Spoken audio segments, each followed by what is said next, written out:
This video reviews how to find the interior angles of a polygon within a problem-solving context. Now, this is not to scale, so we cannot measure the angles. We've got a regular hexagon and a regular pentagon, and we're asked to find angle A.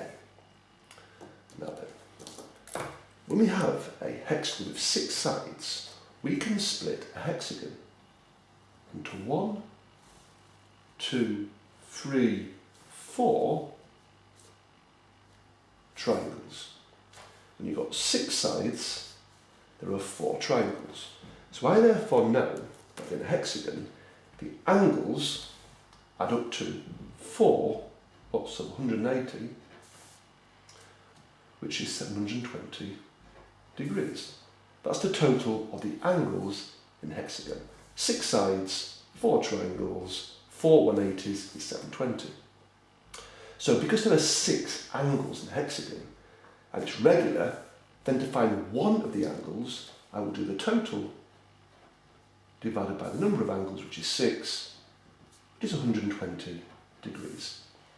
So in this hexagon, each angle is 120. So I therefore know that this angle here must be 120. If I now do the same for the pentagon, 5 sides, 1, 2, 3, 5 sides gives me 3 triangles.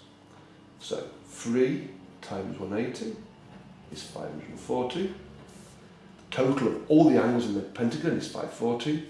There are 5 angles, so 540 divided by 5 is 108. Because it's regular. So therefore I know that this angle here is 108. So to find A, angles at that point add to 360. So 120 plus 108 is 228 degrees. So to find A, I'll do 360, take away 228, and 360 take 228 is 132 degrees. Now, this was an observation. When there were 6 sides, there were 4 triangles. When there were 5 sides, there were 3 triangles. And the general rule is that to find the total of the angles in a regular polygon, we do the number of sides, take away 2 lots of 180. And that general formula will always give the total of the angles of a polygon when you have n number of sides.